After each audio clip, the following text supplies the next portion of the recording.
Hello and welcome to Access Sportsnet Lakers. I'm Allie Clifton, joined by our Laker insider, Mike Bresnahan, and from the Locked On Lakers podcast, his name is Brian Kamenetsky. It is. She's right. The better Kamenetsky. He said she Obviously. is. She's right. Yeah. Yeah, I got it right. The better half of the Kamenetsky Always. He's bros. right, too. You guys are nails today. Wow. This is really We're off to a great excited to start. have you here. Are you excited to be here? I am. I'm refreshed. I'm energized, ready for the stretch run. It's going to be big. If people only heard the conversations that we were having just before coming on the air. Yeah. True. Yeah, I'm ready to. Let's go. The Lakers held their first practice about in it over later. a week after some much-needed rest for the All-Star break and look to build off the momentum they created with their win against the Jazz. Russell Westbrook, Frank Vogel, and LeBron talked about the adjustments they must make in the final 24 games to be successful. I felt good. The break is always good in any situation, good or bad, but I think some time apart can help recalibrate if needed or just keep in the rhythm. But I think it's good for individually to be able to reset if you need to. Take it one day at a time. That's it. Don't worry about nothing else. Take it one day at a time. Find a way to make sure we put on our best basketball towards the end of the year. Yeah, well, we have a unique challenge. Typically, you come out of break looking at your team's analytics and areas you need to improve upon, and things like that. And we have the unique challenge of we lost Anthony Davis the last game of the pre-break before All-Star break. So our conversations are really more about who we want to be, and the style of play, what our identity is going to be over this stretch. And that was a big focus of our meeting and practice today. I love the way we've played the last few games. I feel like after not the All-Star break, but the trade deadline, the energy shifted in our locker room. And I love the way we've played the last couple games. One resulted in a win, one resulted in a loss in the Bay. But I hope we can just continue that same energy, that same connectivity. And as a leader of the team, obviously it starts and ends with me. And, and we go from there. Just in a groove, I guess. I work on my game. I work on my craft. You guys see me when you come to practice. And, I'm working on, my game or before the games or off days. I'm just always trying to see ways I can continue to just stay in great rhythm and see ways I can continue to get better. Even at my age, I'm just not a guy that's satisfied, but I can't really explain the groove that I'm in right now offensively. Just playing some good basketball, man, and just trying to be efficient.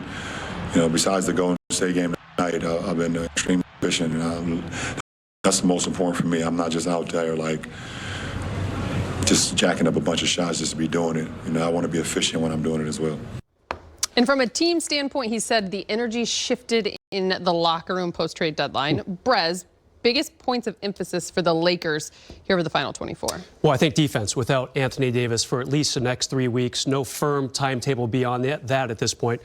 You got to stop these guys from driving on you. You've got to stop the points in the paint. A couple times in the last couple weeks, it's been a conga line to get to the basket of opposing players, just kind of racing to the basket unimpeded. BK's doing the conga as we speak. We're off to a good start. I had no idea where you were going with that. You've got to play defense because it hasn't been happening, period.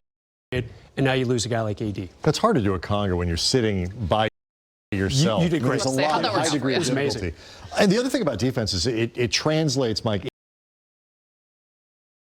into better offense. And they need to figure out ways to get easy points because without Anthony Davis on the floor, the half-court offense has the potential, it certainly has over the course of the year, to get a little bit more bogged down. Yep. So you want to be able to find opportunities to get out into the open floor. That's when Russell Westbrook is at his best.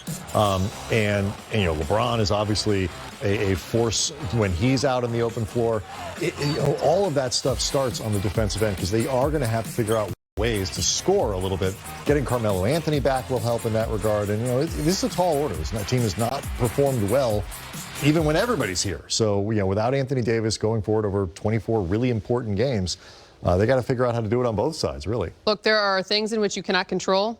Injuries, Anthony Davis obviously being out with an injury, but there are things that you can control. And a lot of that happens on the defensive side of the basketball. You can control your energy, your effort, your discipline. So it's obviously by design that you guys start on that side of the basketball. Russ is historically better in the second half. The numbers will prove it. In his last 3 seasons, he's averaging around 25 points per game and shooting roughly 50% from the field. At practice, Russ spoke about the similar situation he was in last year at this point in the season. I don't know. Like, I just have a different perspective. Like, last year, you know, I was 17, 18, 33 at some point when I was playing with the Wizards, and standings didn't mean to me at the time. Lock in every day, one day at a time, and next you know, you look up, you're in a different position. To me, nothing different. With us, we're in position to be whatever in the play-in game or whatever that may be.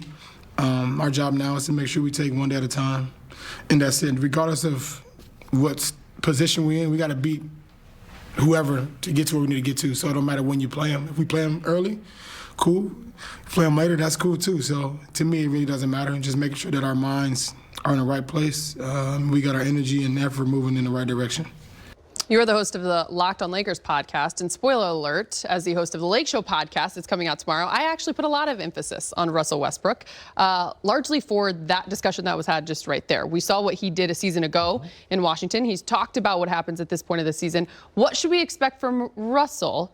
Should we expect that same kind of turnaround? I mean, I hope. Look, I mean, I wish he's been so good over second halves the last couple of years. You wish that they would take the All-Star break and put it like actually halfway through the season so we could get more of that. Right. But well, I do think the trade deadline, LeBron has talked about this. Other guys, Frank Vogel talked about it again on Thursday. Like, getting past that deadline changed the energy of the room. And I think it really helped Russ in terms of his comfort level, knowing that at least until the end of the year, the chatter about a John Wall trade or this or that or whatever is going to go away. And so he's in a position now where he can be a little bit freer and he doesn't have to worry as much. And the Lakers, if they're going to get through this stretch without Anthony Davis, need Russell Westbrook to be very good. BK, the season started back on October 19th. I feel like by the time it was my birthday, November 5th. Of what year? God, that seems like a long time ago. It seems like a long time ago, right? By the time my birthday rolled around a couple weeks later, still waiting for the gift from you, by the way, I feel like people were already asking Russ about, hey, what's happening? And even back in November, he was saying, hey, I'm a closer. I'm not a starter. So now it's time to close. There's 24 games left. We've been talking about this for a few months. Reporters with Russ, hey, when are we going to see you? So now is the time. No AD for a while, at least about 10 to 12 games. What can Russ do? I really think that indeed, as you kind of hinted about on the podcast, the rest of the season comes down to him.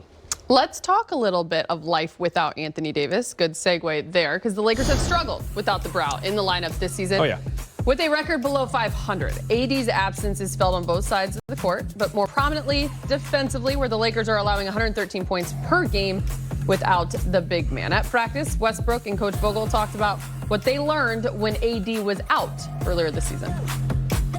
There's definitely some things I can use and go to that was beneficial for us back then, that will be beneficial for us moving forward. So watch some film. We've already watched some already, just kind of seeing what to go to, what works.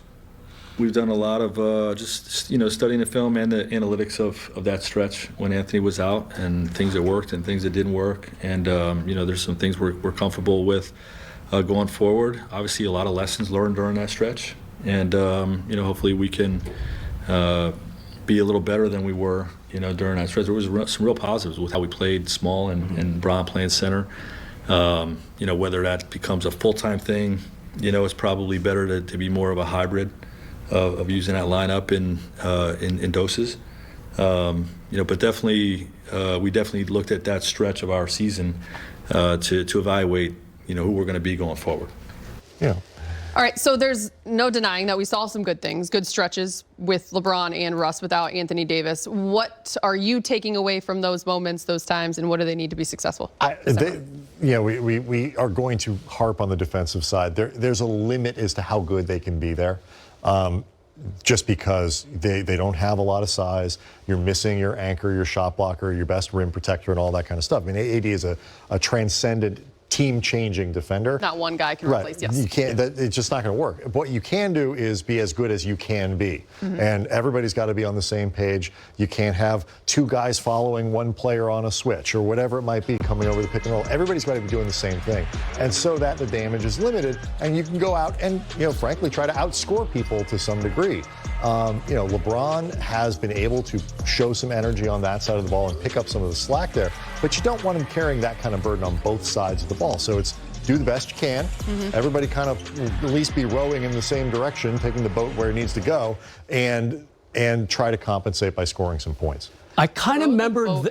Yeah, seriously, I love you got one person with the oar going this way and one with the oar, like the boat's just going in circles. It's not good. You definitely did crew in college, didn't you? No. Okay. Went to Vanderbilt, though. I'm sure we had a crew team. It's very fancy. Pretty smart guy if you went to very Vanderbilt. fancy. Impressive. Yeah. I actually kind of remember they did some pick and roll together without AD. I thought it was pretty effective. So maybe you get back into that a little bit, kind of the two-man game. These two guys try to dissect two guys on the other team, but it comes back to defense, no doubt about it. Without AD, Frank Vogel said earlier today, you're going to see more Dwight Howard. How much gas does he have left in the tank? Also going to see more DeAndre Jordan. What does he have left in the tank? He hasn't played much at all, really, in the last couple months. So the Lakers probably went back to him and said, hey, we need you. So step on up.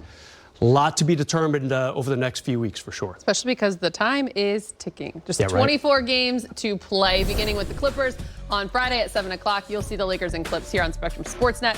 Pre-game coverage starts at 6. Coming up, Coach Vogel shares some injury news heading into Friday's clash with the Clippers. Will we see Melo back on the court? Plus, with AD out for an